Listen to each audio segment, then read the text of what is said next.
everyone, welcome back to Real Reds Talk, an authentic football fan channel dedicated to Manchester United. Liverpool have lost to Bournemouth. I was going to go get a packet of cherries, but I was in a bit of a rush, so I had that ready. It's not come to fruition, but nonetheless, we still absolutely enjoy that result.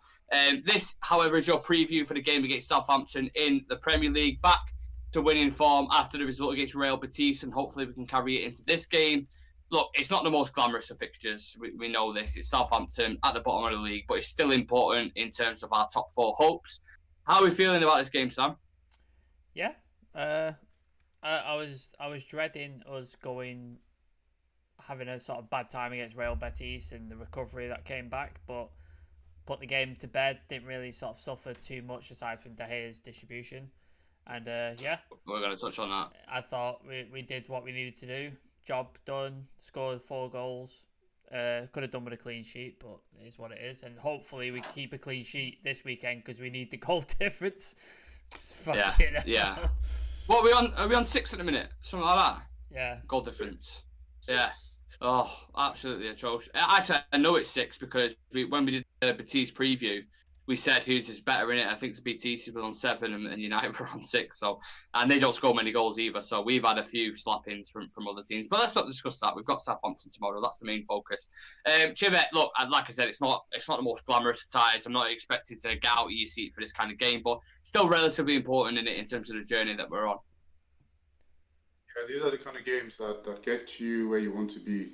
You're expected to lose points against the top teams like Liverpool and City and Arsenal and the rest of them. This is where you pick up the points. So it's just as important as any other game. I'm really happy that we had a game midweek to kind of get over. Yeah, needed it. Yeah, we needed it. It looks like Liverpool were still hungover from all the celebrations. Too much 7-Up, wasn't it? Too much 7-Up. That's what they were drinking.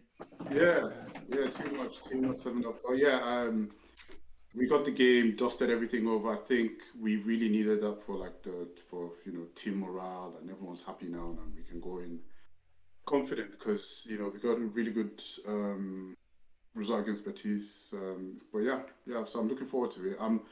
I'm just taking it one game at a time, like Eric Ten Hag says all the time. Just one game at a time. It's Southampton next. We need the 3 points. So let's see what happens. Yeah, absolutely. Now, before we get stuck into the proper preview, please do us a massive favour, guys. We currently have 1,331 Real Red subscribers, and we're 19 off 1350. So please do subscribe if you're new to the channel and you enjoy the content. I will be live for the game tomorrow with Shreyas. Shreyas is joining me. Confirmed that yesterday. So make sure you come and join us for team news. I think it's kick-off 2 o'clock, lads. I think. 2 o'clock. It's not on TV, though, so which is it's not on TV. Stupid. So stupid. In fairness, if you can't watch the game, come and watch the watch along. You know what I mean? Me and Shreyas will be live for that. So yeah, from 1 o'clock for team news. Come and join us. Absolutely. Okay, yeah, let's do the preview. Warm-up time. I asked these lads a series of questions related to the upcoming fixture. Let's see how sharp they are. So, can you name 3 or 4 players who played for United and Southampton? Oh, Jesus. That's testing me. Say that again, Chivik, because you cut out. Again, no, still didn't hear it. Luke Shaw. Oh, there we go. There's one. Yeah. It is tough. You can go back to... I'll give you a clue. Van Gaal era. Schneiderlin. Schneiderlin. What a signing. Oh, my God. Jesus. Sam, one of your favourite players? Back in the day? You always reference him. Kanchelskis. Did he play for Southampton? Shit. Yeah. I knew he played for Everton. I knew he played for Rangers. I didn't know he played for Southampton. Another clue. He's now a pundit now. It's all right. It's not bad. It's not a bad pundit. It's got Bottom in his second name. Danny Higginbottom. Correct. Absolutely correct. And then I'll give you one more. 91 Cup Winners' Cup final. Who scored the goals? Oh, Jay Motty's going to kill me, isn't he? Come on, you know who scored the goals? Our striker at the time, early 90s. Early 90s? Give it a guess. Mate, I was born in 88. Like, this is fucking... Yeah, he would have been 3. It's all right. Yeah. Oh, City have scored. Nah, bastard. Get in. You say get in? Yes. He doesn't want Arsenal winning the league. That's what. I mean, yeah, I suppose I get that. Yeah, it was Mark Hughes, by the way, just for a thing. Sparky, as they call him. When did he play for Southampton? Was it after United? Or was it before? I don't know. I have no idea. I just looked before, and he played for Southampton, played for Manchester United, played for numerous clubs, to be fair. I know he played for loads afterwards, but I don't remember Southampton being on that list. I know he played for Chelsea, didn't he? Yeah. Moving on to the next is Haaland. Oh, he's offside, I think. Yeah, it looks offside. Oh, no, that's a miss. Oh, sorry. Anyway, if this is the answer, what is the question? James Ward-Prowse. They got top goal scorer? Correct. Yeah. Next one, 21.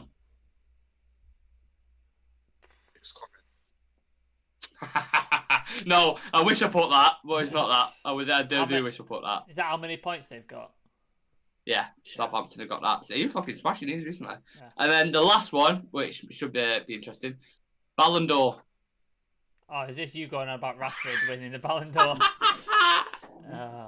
Chivy, talk to me. Me and Chivy are going to have words with you, mate. I'm telling you. Have words with me. Come at me right now. Chivy, go on. So the question... Are we jumping into it now? The question is what Marcus Rashford may win by the end of the year. Talk to me about that, because there was a bit of back and forth in the comment section. You put your 2 pence in, and I appreciate your opinion. Yeah. So talk to me about it. All right, let's. Well, it wasn't really back and forth. I just said he was not in the conversation, and I'll explain why he's not in the conversation. Now, I completely understand where you're coming from. I get you, right, in terms of how he's playing. But the Ballon d'Or, let's not forget, it's awarded by French football magazine. Correct. Now, it's the most prestigious award for Europe and the world and whatever. Mm-hmm. You cannot be in the conversation for that trophy if A, your team isn't in the Champions League, and B, you don't have a realistic chance of winning. You're not challenging for the trophy. Marcus Rashford plays in the UEFA. We're playing in the Europa League. Yeah. He's our main player, but we're in the Europa League, and we're not realistic contenders. That's A. B, this year it's based on the season. It's not based on the calendar year. Have they changed the dynamic for it? Have they? Yeah. From 2022. So the World Cup is taken into consideration. Right. And Messi's winning it. I know Rashford had some appearances in the World Cup and he scored like 3 goals, I think. Yeah. But you have to be the main player in your team, in the world, and your national team. You have to get to like a final or at least win it or something like that. Yeah, but Rashford scored in the final. Not in the World Cup final. No, in the World Cup final, no. No. But I'm saying, like, first and foremost, I didn't know that they've now changed it to seasons. So that's obviously a massive game changer, because the reason why I excluded Lionel Messi from it was because the World Cup was last year.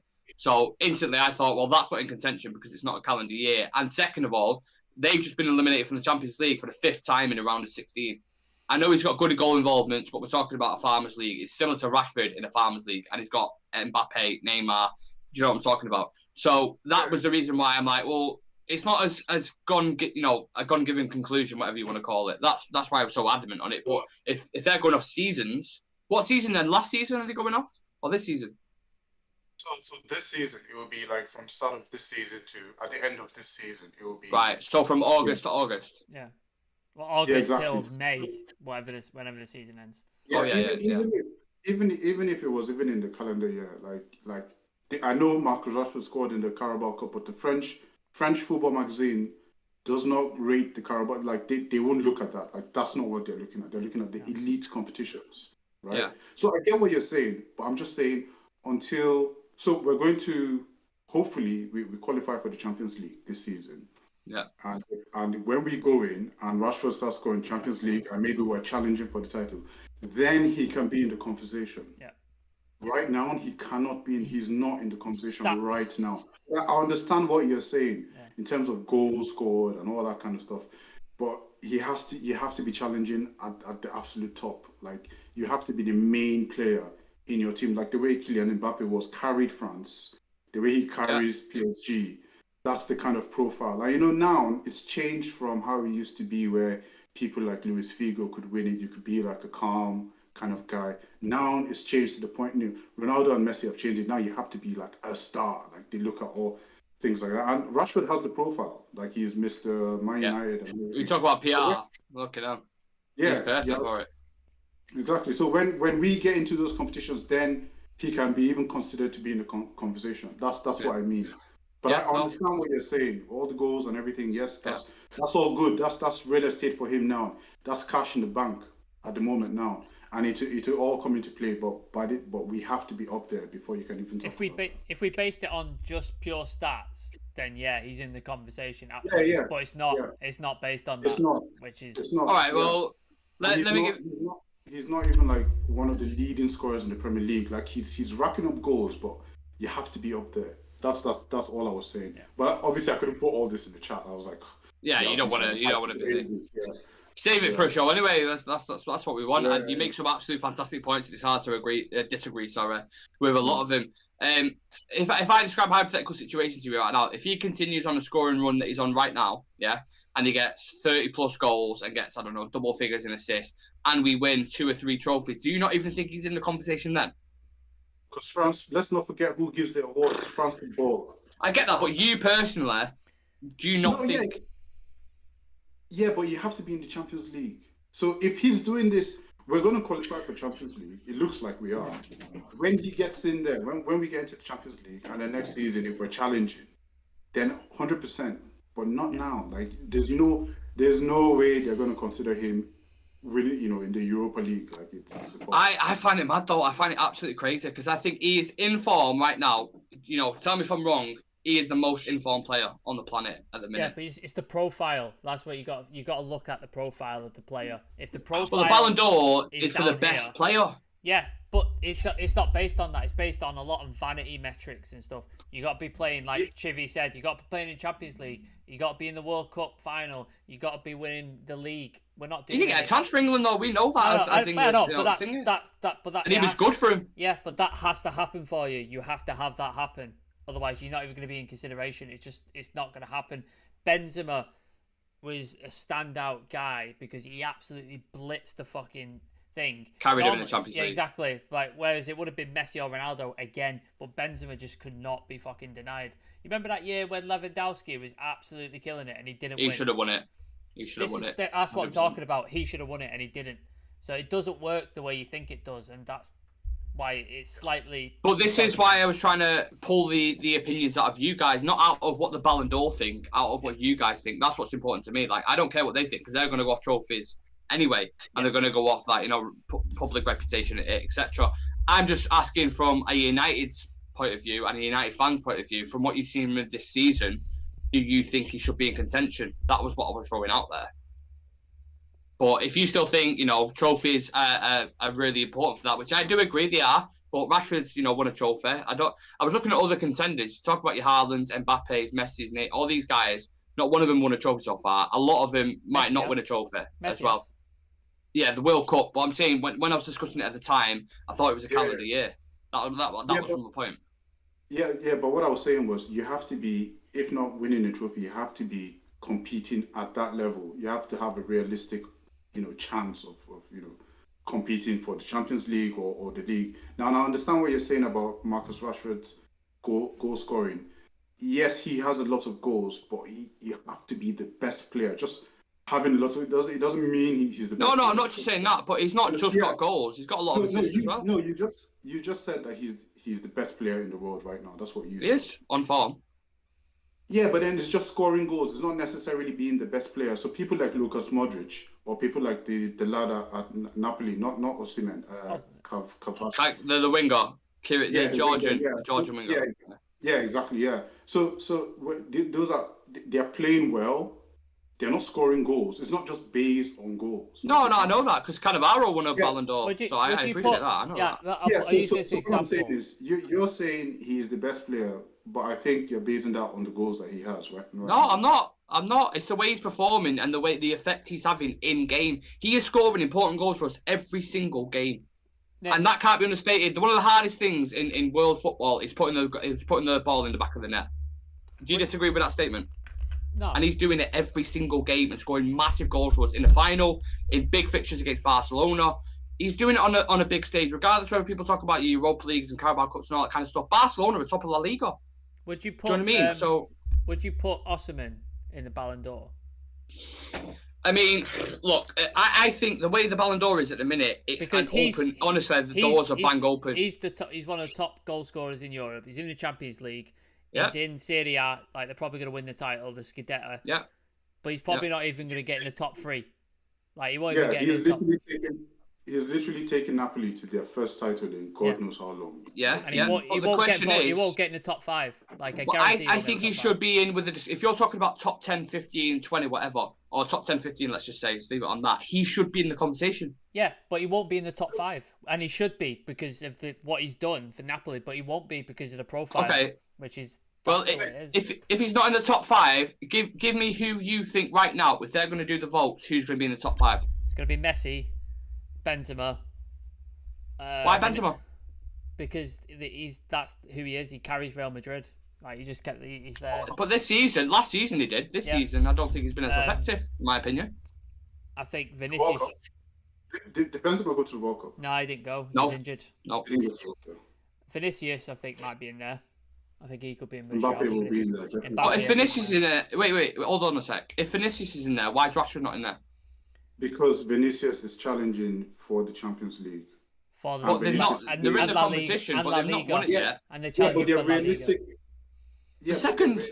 Yeah, but United. Yes, yeah, but you have to have. It's realistically possible that Real Madrid could win the La Liga. Like, they're not out of the race.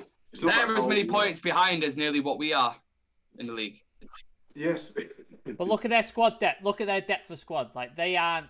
No, I'm not having that. That is a valid argument. They are the same points behind Barcelona as what we are behind Arsenal, pretty much. We can't compete. Like, we aren't going to claw that back because we haven't got the squad depth to do so. Real Madrid have got a squad of champions. Like, they can compete with it. But that's buts and predictions. It's just a reality because United are just getting started on their journey. Real Madrid have been up here for fucking ages, like for a long time, and it's just Are we speaking hypothetically, or are we? No. Let me just please clarify my point. If you're going to mention Vinicius Junior, who you both know I'm a massive fan of for Real Madrid, right? He has had a worse output than what Marcus Rashford has had for Manchester United, and I think we all agree that the Premier League is a much tougher league than La Liga. Yeah? So I get the competition difference in Europa League and Champions League. He's doing it in the Champions League, all right? I don't know if you've seen his stats in the Champions League, but what I'm saying is I don't get how you can differentiate from that. The Premier League is a much tougher league than La Liga. You're not voting for it. This French magazine is. No, that's why I'm asking for your opinion and Jivy's opinion on it. Not everybody else's. Yeah, so are you asking our opinion, hypothetically speaking, like if who we would vote for? Not matter. Yeah, like who do you think is the top 5? Right, I'm with you. Absolutely. Then I'll put Rashford in there. Put Rashford in there. But then you put players like Rashford, you'd have to put a player like Bukayo Saka because of what he's doing with Arsenal now. Yeah. The challenge. Osimhen has to be in there, I think. Osimhen has to be in there. Yeah. You can't leave Kylian Mbappe out of there. Nope. Haaland. Erling Haaland, Messi, those kind of players. That's who you put in there. I think But I was just like I completely understand what you're saying, Nick. Like, he's putting up all the numbers. I'm just saying they look at everything, the profile and all that. And I'm looking at the profile as well. But here's one other thing, just to end my own segment in this whole thing. And I see a lot of football fans do this a lot now.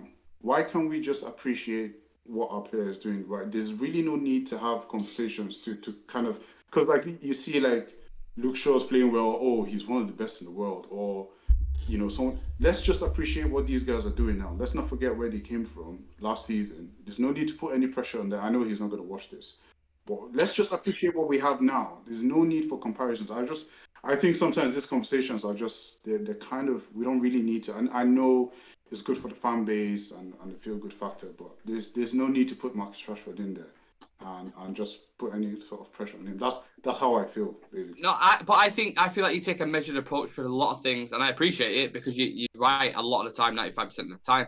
But for a football fan, I like getting excited about the prospect of maybe Marcus Rashford being considered for a Ballon d'Or. I like talking about it. The whole point of having a fan channel is to have debates about this and to have discussions about it. It's there. It's not an obvious thing where he's definitely in the conversation, but I feel like it should be at least discussed about because what he's doing this season has been phenomenal. I think Yeah, if we're considering I think- if we're considering it in like the terms that we're talking about, absolutely he should be up there and he should be being talked about, and we are talking about it. But sadly, it doesn't work that way. It doesn't work fairly, unfortunately, the system. So he's not going to be in there. But it doesn't mean in the future when Ten Hag's winning titles, when he's winning trophies and stuff, he will get in eventually. It will happen. That's what I was just about to say, Sam. You literally just took the words out of my mouth. I'll just say, Nick, it's funny we're having this conversation now. In about a couple of months from now, a year from now, you will be vindicated for your points. So I think if he carries on the way he's going, if our managers, the squad, if the Qataris come, who knows? Like, yeah, the future is bright. So like, we will be having this conversation again, and we'll be like, yes, this guy is definitely in the convo, because now this is the first time that he actually has like a proper coach. We have a system that we can play with, to the point where once he gets this system, he can just play football in his sleep.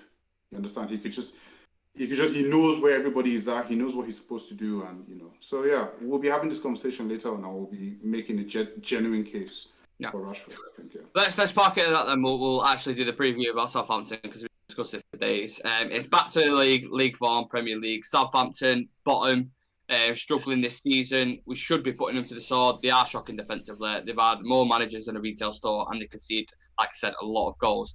They did, however, beat Leicester in the last game. A little bit of a gritty performance, but aside from that, it's 2 wins in the last 7. We're fresh off a win against Real Betis, and the confidence should be flowing again after that blip against Liverpool. Do you think there'll be a routine win tomorrow, Sam? No worries at all. On paper, sure. Like I think Ten Hag's done really well against these sort of teams. He's put them to bed quite easily.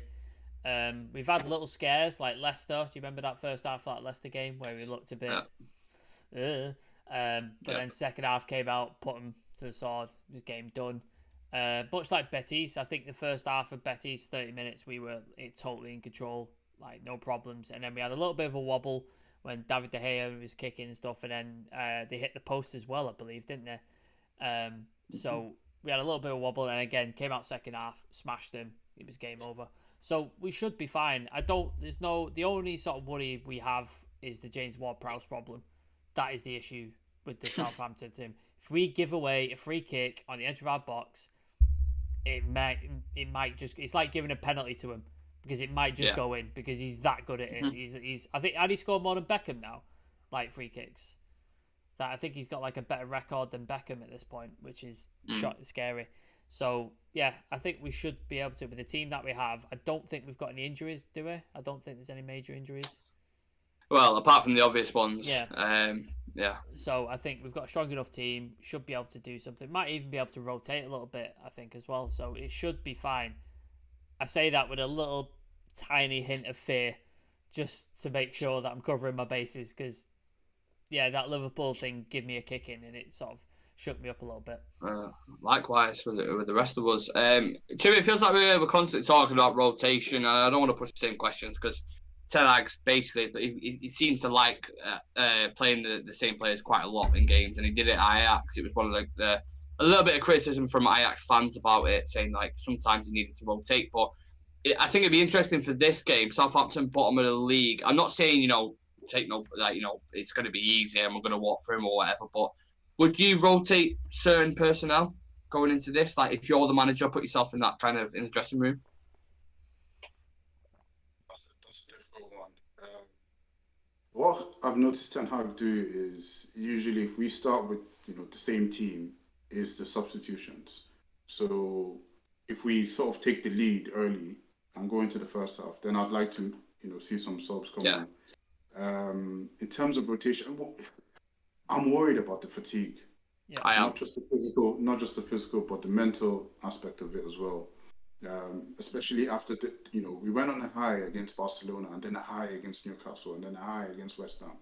Like it's just so much to take in, not just physically, but mentally. Like it's hard to stay that in that zone for so long, and I'm worried about that. So I'd like to see some sort of rotation. Pelistri put himself in. Phenomenal. Really good cameo. Yeah. So I wouldn't mind seeing him, even if he doesn't start. I wouldn't mind seeing him, coming on for someone maybe like Anthony or. And just a rotation in the formation as well. Maybe I'd like to see Bruno on the right again to create more chances, so that it helps our ball retention. What I don't want to see is Fred in the 10, because that's what we saw last time against Villarreal. Bit switchy, do you think? I think both Bruno and Fred were like... Yeah, and Bruno was a lot deeper. Kind of playing that Eriksen role, but just in his way, in his own Bruno's. I didn't mind him there, though, to be honest with you. No, I didn't mind that. But the difference is when Eriksen plays that role and Bruno's in the 10, perfect. Yeah. But when Bruno is playing that role and Fred's in the 10, it doesn't really come off, how we expect it to come. So I'd like to see, some sort of rotation up front. But the squad is thin, and we all know that the drop off in quality is really, really bad. So if he goes with the same team, I don't mind. Let's just take the league early on and then have some players come on. Yeah. Again, Sam, you're more than welcome to add anything onto that, the squad rotation kind of topic, because it is interesting how he's going to manage it. But do you have any worries? You mentioned James Ward-Prowse, the free kick. I get that's a worry. But aside from that, is there anything else that worries you about Southampton at all? No, I don't think... They're at the bottom for a reason, aren't they? They're at the bottom of the table for a reason, because they just haven't done well enough. They haven't scored enough. They haven't defended well enough. I think the new coach is doing a little better. He's playing a little different, isn't he, than what was the guy? Nathan Jones. Yeah, I don't remember his name. He was there that short. He plays a little different to him, and they seem to play a little better underneath him. Obviously they won at Leicester, so he's doing something. But I just think, there's nothing that worries me. James Ward-Prowse worries me. Free kick anywhere in that box, and we know what we're like. We've done it before. We'll always give opportunities to teams, like set pieces, corners, free kicks, and we'll always do it. And I'm just worried that might cost us. Like we'll be 1-0 up or something. They have no right to be in the game, and then they get a free kick and they're right back in the game, and you're like, for fuck's sake. Sam, I can see the clip already. I can literally see just like. Honestly, I had that feeling about him. He's that good off him. He's honestly. I'm pretty sure in the past 5 fixtures we played him, there's been 2 or 3 times where he's put it in the bottom left corner or top left corner, and there you couldn't get to it, and he was very close. Yeah. So it's a scary prospect, but if we can avoid that somehow, I think we should be all right. But yeah, squad rotation is an issue. Do we know why Sabitzer was out? I have no idea. I've not seen anything about it, but much like, Chivy, you can weigh in if you know, but much like a lot of the injuries with Manchester United, there's no clarity on them whatsoever. So we don't get told specifics. I don't know why he was out, but hopefully we can see him. That'd be good. I'd like to see him. I think this is a good game for him. I think, like Chivy said, bring Pelistri on for half an hour. That'd be good. Garnacho, players like that, Malacia, those kind of players. I'd love to see them get some time just so we can rest key players, because obviously we've got Betis again next week where we can rotate a lot more because we're like 4-1 up, and then big game against Fulham on the weekend for the FA Cup where I think he'll play full strength. But yeah, that's the Dave Lewis in the chat. He's one off Beckham's record. The script's written. Shit. He really is. Fuck's sake, Dave. That comment just be like. You've gone and juiced it now. Nice one, Dave. Thanks, Dave. Dave, thanks a lot, Dave. You're off the channel, Dave. Yeah. Southampton themselves have really, really struggling with the relegation battle, the bottom of the league. But who do you see going down this year, do you think, judging from what the performance you've seen? Not Bournemouth, because they got a win today, didn't they? But who do you see, do you think, by the end of the season, to make a prediction? I think we should they should just automatically stay up, just for doing everyone that favour. Absolutely. Here we are. It's just, But I'll be honest with you, I really don't know, because I haven't really paid attention to the bottom of the league. So I really don't know. But I think I just don't see Southampton going down at all. Really? You don't think they'll go down? I don't see it. I think they might pull it off. I think they might. One thing that really annoys me about Southampton is whenever we play them, I never hear about this guy all season. But every time we play them, Shea Adams, it's just always thorn. Like, Physical threat, innit? Yeah, I never hear about him, and then I say, this guy again, man. Like, and he's just always some kind of threat. And I just hate seeing him. Like, nothing to do with him personally, but I just hate to see him play against us because it's almost as if he just has one. Just always something there, and that's one thing that really worries me about Southampton. I think they might pull it off, to be honest. But I like I said, I really don't know what's going on at the bottom. Well, so... let me inform you. So between 12th place and 20th, there's 6 points. Now in the 6 teams, you've got in the 8 teams, should I say, you've got Palace, Wolves, Forest, Everton, Leicester, Bournemouth, and then West Ham, Leeds, and Southampton are currently in the relegation places.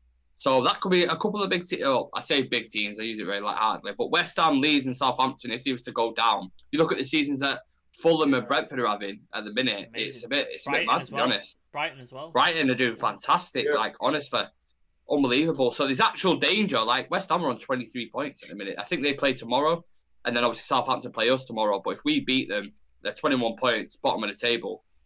It's going to be a tough ask, to be honest. So, is Southampton actually 20th right now? 20th, yeah. 21 points, on. Still think they can bring it back? Chivy's changing his mind.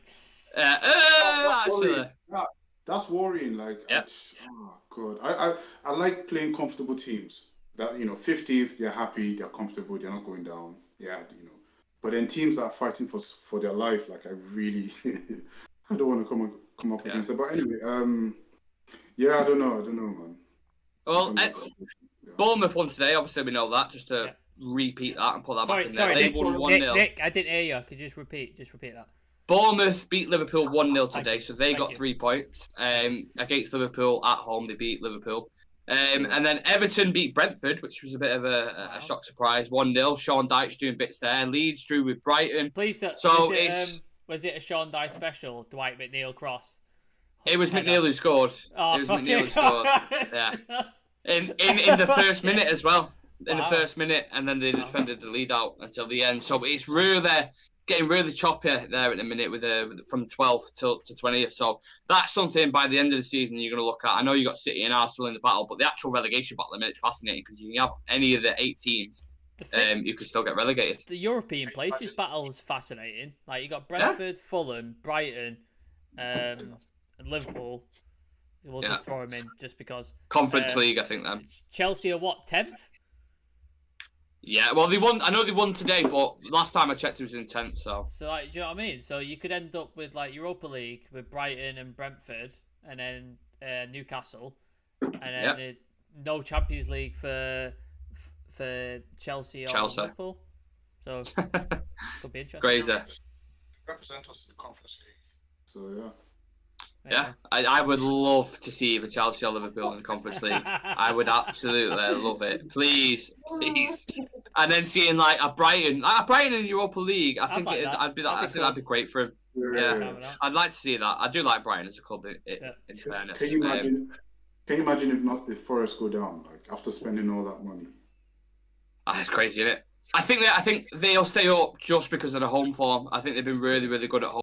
They've been shite away, but at home they've got that solid foundation, so that's why I think they'll stay up. But it could be. It's anyone's game at the minute, so it's going to be interesting. The last 15 games. As long as Leeds go down, I'm fine. Yeah, if Leeds go down and Liverpool get Europa Conference, what a season! And we get top 4 and win a trophy. I'll take that every day on Sunday. Absolutely. You what? What do you say? The Man City score, what was it now? 1-0, Haaland, full time. Good. Yeah, so that's solidified for you, Chivy. You don't have to, you might sleep a little bit better tonight. When we take a look at the head-to-head history between United and Southampton, we haven't lost to Southampton since 2016. In the last 5 games, we've won 3 and drew 2, scoring 15 and conceding 4. Like we said, it's usually a routine win against this team for us, aside from the game. Do you remember the one with Cavani? Yeah. Where we brought him on? Yeah, and had to bring it back, and it was like, whoa! But what a fucking performance that was, by the way. Shout out to Cavani. I heard Abba today whilst I was in the pub, and I was like, what? I forgot about that chant. It's a shame. It's a shame he just decided to stop playing for us, didn't he, in the last thing? But I really liked it as a player. Did as well. I did. Like, I did. Personality, he's a killer. And then the last year, he's just like, nah, don't fancy it anymore. If we had a fully fit Cavani now, oh my God. Yeah. Honestly, it'd be unbelievable. I think it'd be it. If we had Cavani, like, that's just the ideal striker. Perfect. Ideal for this system. Like, he's one of my favorite strikers. He's so good. Yeah. But the injuries just got to him, and he was just like, I'd rather play for Uruguay than play for United. I'd rather travel across the world than play for United. But go on. In fairness, though, I think there was a situation at the start of summer before we got Ronaldo where he was, chopping and changing between it, whether he was going to go back to South America or whether he was going to stay in the Premier League. And United convinced him, and he was like, "You're going to be our main striker. We're going to need you. We're desperate for you to stay. Please do us a favour and stay." Essentially, that's how it was kind of played out. And then we went to sign Cristiano Ronaldo at the end of August. And then that's where everything changed, because he was like, well, am I your priority striker? If you're going to go sign Ronaldo and bring it, he's obviously going to play every game he's fit. So I'm just going to be a bit of a side piece. He took his then I think Cavani agreed to that, in fairness, which shows what, his character that he is anyway. He's a team player. So I think that was something that was kind of a bit of a, the straw that broke the camel's back with Edison Cavani. Yeah, it's one of those players, isn't it? Like, there were certain players that came to United I wish worked out so badly. I really liked him. Cavani's one, and then Kagawa was the other one. I wish to God that worked out. Man. I was so excited that it didn't work.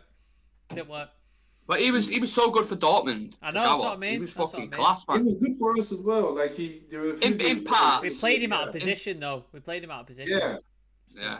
In parts, he was good. So yeah, bringing back slight memories there. I think Cavani in that first season was fantastic, man. I loved him. Yep. The chants and everything. Absolute legend.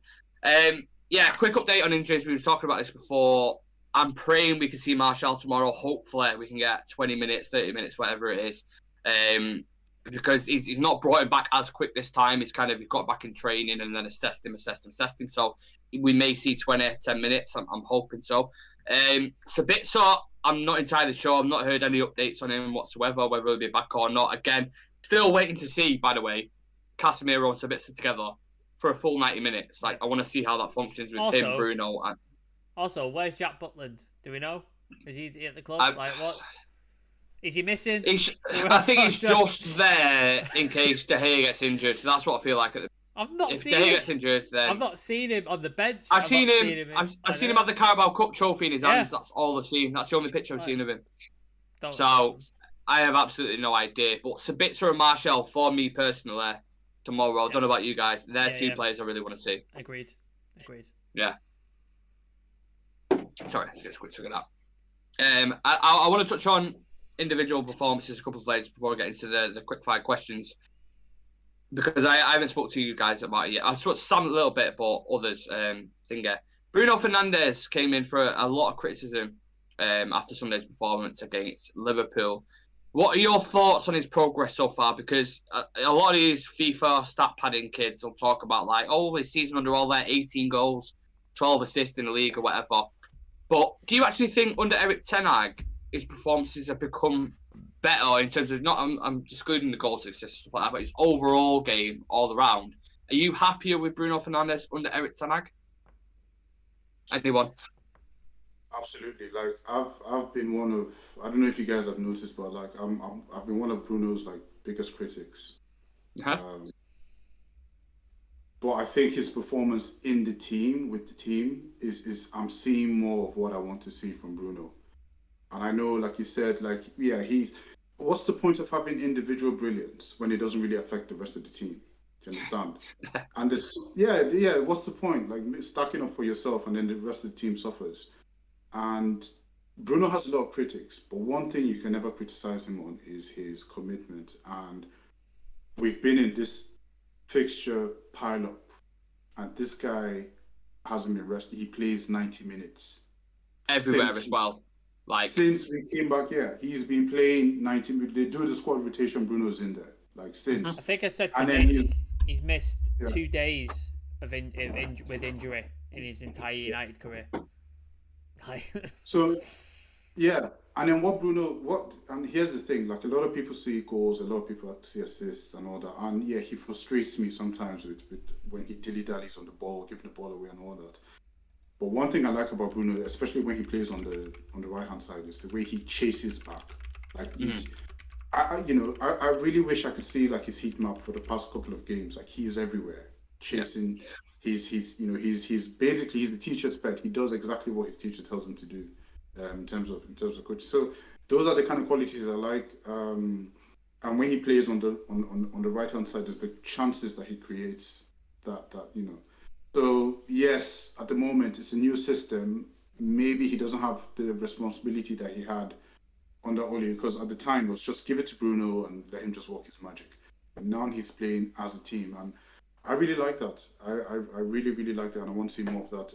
I think the criticism, he plays for Man United, so he would always be criticised. Always. Especially when captain. Yeah, he's the captain. He's always going to be criticised. I've been one of his biggest critics, but that's what it is. That's what comes with the territory. The only thing I really I hope he works on is his leadership. Like, just don't lose your head and constant complaining. Sometimes we need a calmer head. Sometimes, for the players to look up to. But apart from that, you can never doubt the man's commitment. And I think we're only half a season in with the new manager, and everyone needs to hold up on all their criticism. Let's have a full season and then see what happens with him. Yeah. What about?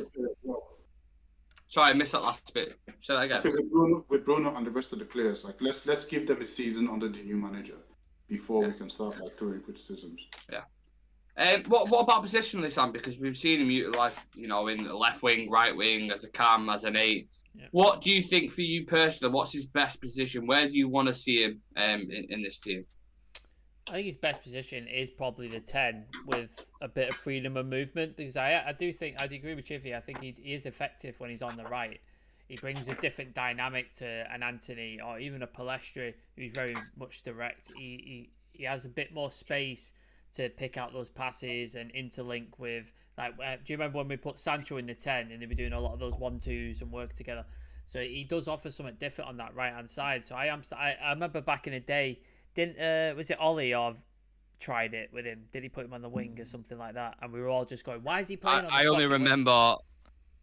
I only remember it being like a false 9, and I was like, "What the fuck are we doing here?" Him and Pogba. Yeah. I was like, "No." I remember we tried him out all over the pitch, and I'm like, "Why? What are we doing here? What are we doing?" And then I remember initially when we played him at the wing, we were all saying, "I don't like him," but I think he's become decent on the right hand side. I do. I think he's become really, really well. So I think either the 10 or the right hand side, that sort of area of the pitch, I think that's where he's most effective. He can do the number 8. Like, we've seen him did it. Like, he's effective. Like, he could do. You know what? You could put Bruno in the centre of defence. I reckon he'd do an all right job.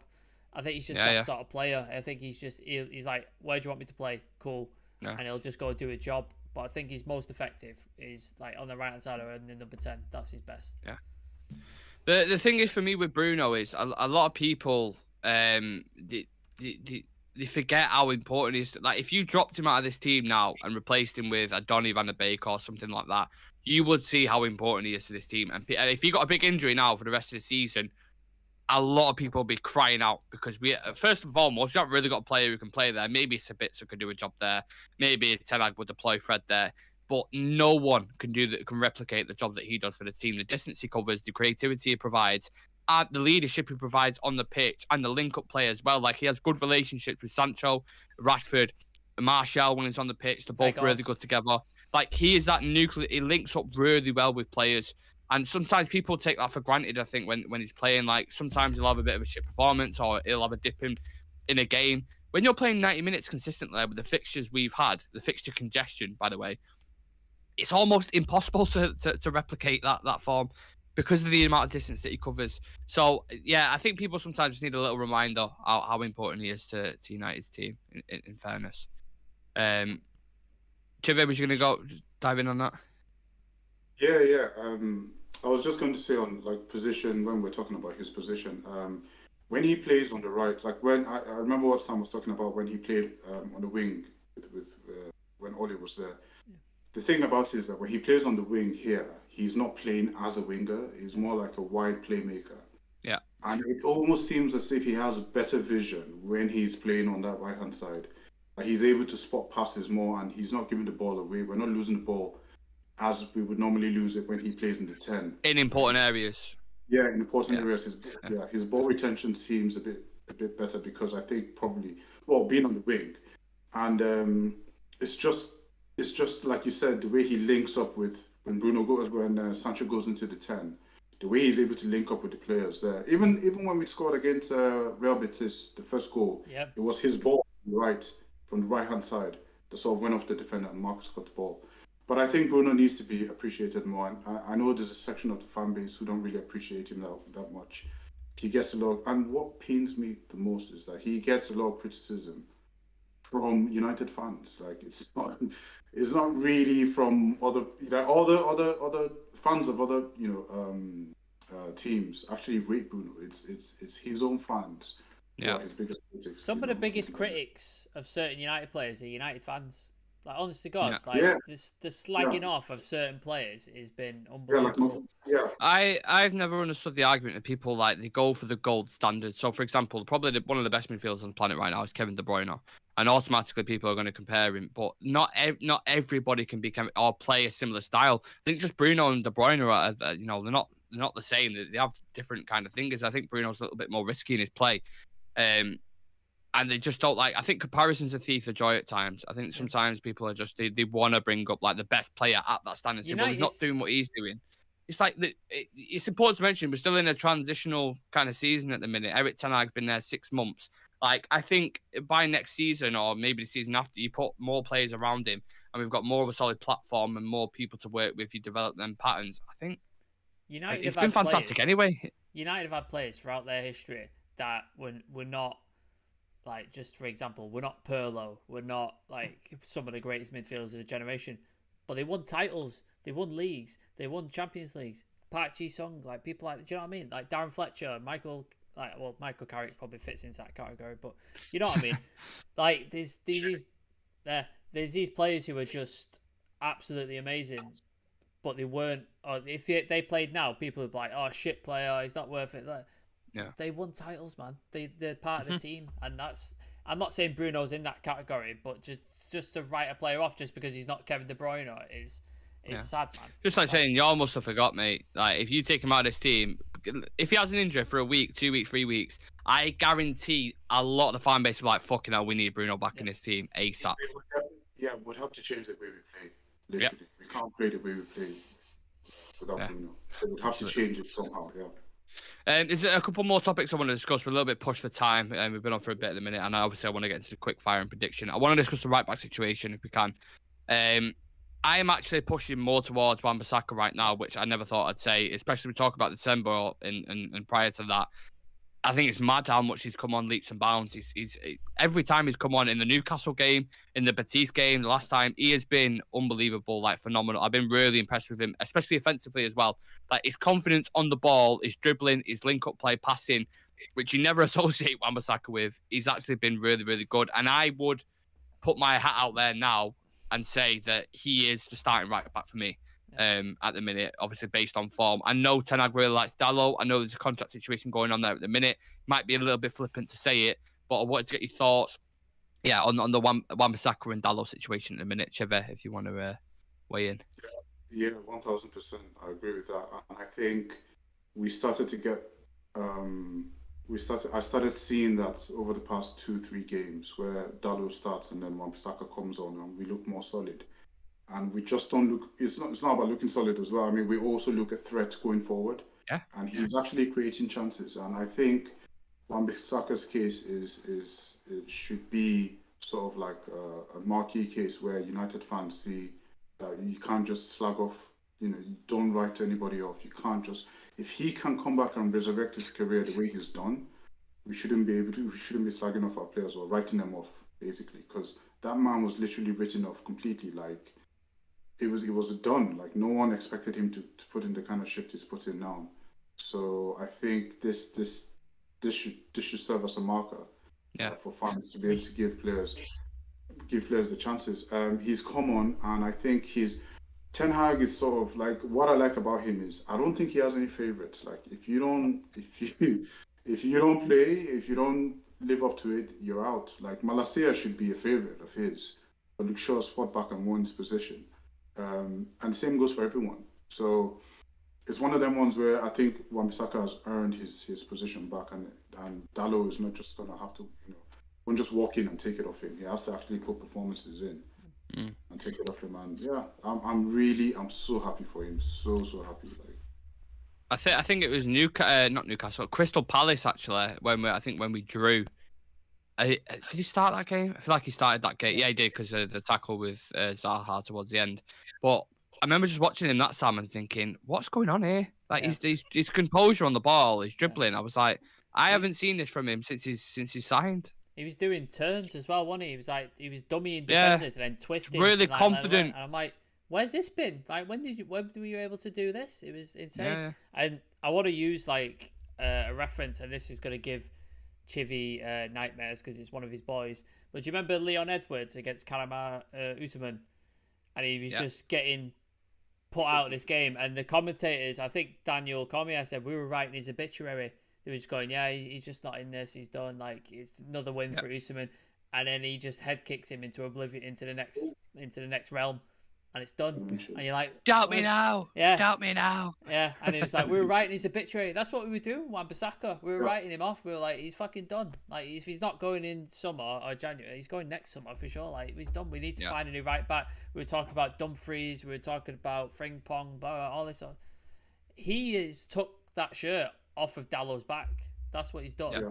Dallo's come back from the World Cup, obviously injured, which not necessarily his fault, but so Wan-Bissaka was forced to play, and he's played his way in, had great performances, and then when Dallo's been given his opportunity to try and fight it back, he's not done it. He's not earned it. He's not. So Wan-Bissaka has his shirt. For me, Wan-Bissaka has his shirt right now. So Dallo has to fight to get it back. At a minute, I start Wan-Bissaka every single time over him because I think that's why he's playing better. It always falls back to the conversation of competition breeds success. You need people there to push him to that level, otherwise they don't do it. If Malacia isn't there behind Luke Shaw, I don't think he performs to the levels that he's performing at. And like you always mentioned, Chive, about Bruno having that competition as well. And I think if he did have that behind him, someone who's more than capable of taking on that role and doing what he does, that would give him a rocket up his backside and maybe increase that little extra, 2 to 5% in his game. So he has that consistency. Yeah, it happens to all of us. Like when we're all at school, you don't do your assignments until like 2 days to go, and then when there's pressure, that's when you're turning everything in. So like that's once there's any threat to your position, whether you're a footballer, whether you work in an office, once there's a threat to your position, you sit up, and I think that's what's happened. Remember when Jose used to do that to Rashford and Martial? Yeah. At the start of that season, where he'd bring one on, he'd score, and then he'd bring the other one on. So it's kind of like that. But just one more quick thing about Wan-Bissaka is what I've also liked about him is his decision making has improved. Yeah. I know he loses the ball every now and then. There are times when he loses, but the passes he makes, he's creating chances. This is what Dallo had over him. He's overlapping. He's doing overlaps. When did he do overlaps before? Against Betis, he plays this ball in, and then Fred should have been actually coming in. There was no one in the middle to come in and slot the ball in, so that's another thing that I'm so impressed about. Yeah, like Sam said, which is a good theory. But if you look at the Liverpool game, there was a situation where their first goal came from with Cody Gakpo, where Dallo gets dragged into the midfield by one of their players, and then it gets played behind Fred. Varane kind of fucks up a little bit. Gakpo scores. In the final against Newcastle, when Wan-Bissaka, when he came on, he followed St. Maximum into the midfield. Very similar situation. Yeah. Bang! Shut down straight away. Went right up the other end of the pitch. If he had a little bit more composure in that final third, we probably would have got another goal, in fairness. And that's what you get with him as well. He's that guaranteed gold standard of like tackling, because he is really, really good at that. The only thing Dallo has over Wan-Bissaka is his positioning. Wan-Bissaka, a little bit lackluster, especially at the back post. His positioning lets him down. But I think if Ten Hag could work with him on his positioning and get that sorted out and get him better on that, I think it's gonna be a while. Dallo's gonna be sat on the bench for a while if he can fix that. If Wan-Bissaka keeps performing like this, absolutely. Like I'm happy for him to start right back in a minute the way he's performing. So that's interesting. Very quickly, again, I know I keep saying we're pushed for time, but David De Gea was another situation. If I don't want to spend too long on it because I want to get into quick fire. I'll let Chivy go. I've said my piece. So let Chivy. Yeah, I actually I'm really interested to hear your thoughts on this situation because I get people being a little bit flippant about it, a little bit reactionary. It was a bad performance on Thursday. There's no getting away from that. It wasn't great. His distribution was terrible. But it's a weird situation at the minute, isn't it, Chevy? You've got this contract situation that's kind of lingering. Is he going to take a bit of a pay cut on that? Does he deserve a little bit more respect, do you think? He's been here over 10 years, been, there for us in the darkest of times, putting in man of the match performances. What's your take on the kind of modern goalkeeper narrative at the minute that's going on with him? Yeah, it's the way the game is going now.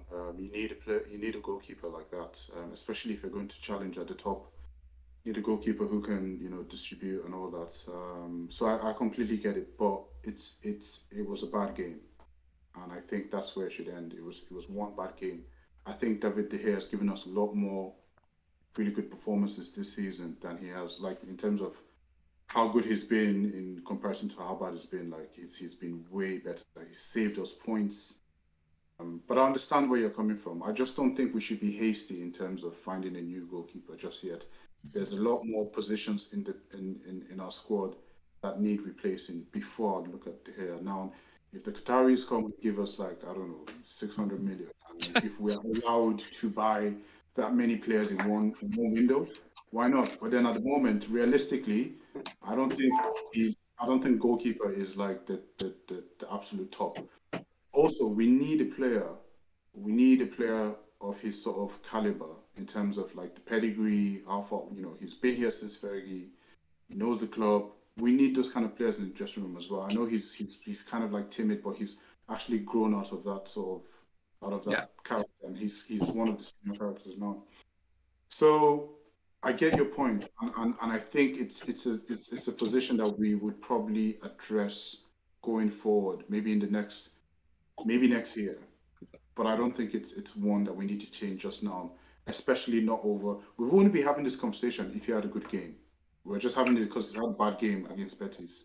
I take your point to a certain point, but I don't think this is just one performance that De Gea's put in. I think this season he's put in a couple of performances like that where you're questioning a lot of his distribution, his commanding of his box, other areas of this modern goalkeeper narrative, that you talk about. A quick question to you both. If there's a contract on the table right now, do you tell him to sign it, or would you start looking at other goalkeepers in the summer? Has he got a wage reduction? Whatever you want to give him, do you give him a new contract, or do you go get a new goalkeeper? Not on the wage he's on currently, because it's just that is insane for a goalkeeper to be on. What is he, 375k a week he's on or something? Especially if you're trying to push this standard of you've got to earn your contract, etc. I'm not saying he's not earned it, but 375 grand for a goalkeeper is outrageous. Yeah, that's so. If it's on the table, look, 250 grand a week, David De Gea, another 5-year contract. Would you give it him? I think Chivy's right. I think we have other areas we need to sort more immediately first. I think. But he's got a year left on his contract, Sam. Yeah, but that's what I'm saying. That's it.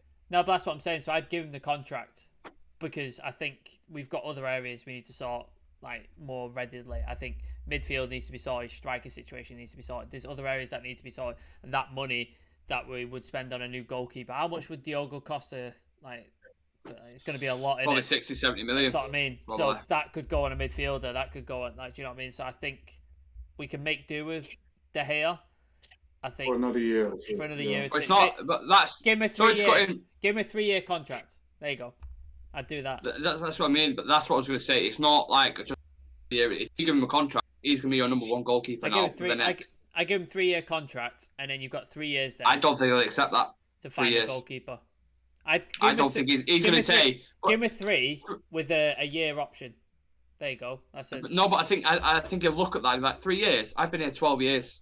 You know what I mean? I could go to big clubs in the world. Then he can leave. Then he can go. If you don't want to be here, you either want to be here or not. Yeah. He's not indispensable. Like he's not. He's past. Yeah. This isn't 4 years ago where he was like our greatest, our best player. Like this is that time has passed. Like he's not the same to here as of then. He's not indispensable. I'm just saying. There's other positions, but if we have to make a decision on him, first of all, if he's not willing to take a pay cut, then Which I think he is. He is willing to take one from what But I then, see. but then we also have to be smart in who we get, because we all saw that Diego Costa guy. Like, he didn't look very convincing. Was it at the World Cup? The World Cup, yeah. Right, there is a bit of a thing going on with him at the minute, because the World Cup, he was atrocious. I absolutely admit that. But for Porto, he's been very, very good. So it depends what you judge it off. Also, you've got people like, you've got David Raya, who's out of contract at Brentford next year. So like that's a cheap pickup you could go in and get. You've got Jose Sarr at Wolves. You've got who's the guy at Brighton? I can't remember his. Sanchez. Yeah, you've got people like you could go get one of them very easily. You're Manchester United. You can go in and all get Spanish. By the way. Who replaced De Gea in the national team? Was it right? Unai Simon. It was. Yeah. Oh, okay. So yeah, you could go get one of them. You could go get one of them. They're gonna come to United. It's in a like it's gonna, and they're Premier League proven. So he's not indispensable. This is not Marcus Rashford we're talking about here. This is somebody we can replace. Very interesting. I could talk about David De Gea for days. I've got many questions I want to ask about you, but I need to get onto the quick fire questions, because otherwise we're going to be on here for about an hour and a half. Yeah, quick fire. Will both teams score tomorrow? Yeah. No. Will Anthony Martial get minutes? I don't think so. Do you? No.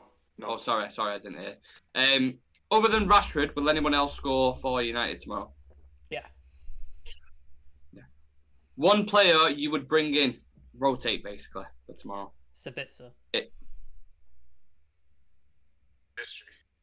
Palestra, very good shout. Give me a percentage on us winning tomorrow at Old Trafford. You're against Southampton, bottom of the league. Are we measuring that? What did Chivy say? I think he's cut out. Yeah, can't hear. Go on, try again. 75. 75. Okay. I'll go 85%. Okay. Prediction for man of the match. Who's going to be a key player for us tomorrow? Wan-Bissaka. Let's go with Wan-Bissaka. Nice. Casemiro, I'm going with. I think Chivy's mic's died. I think he's broke. No, I can hear you. He's back. He was just pondering. That's all he was doing. Was he pondering? Oh, fuck. Guys, I'm so sorry about this stupid mic. Player, I don't know. Bruno?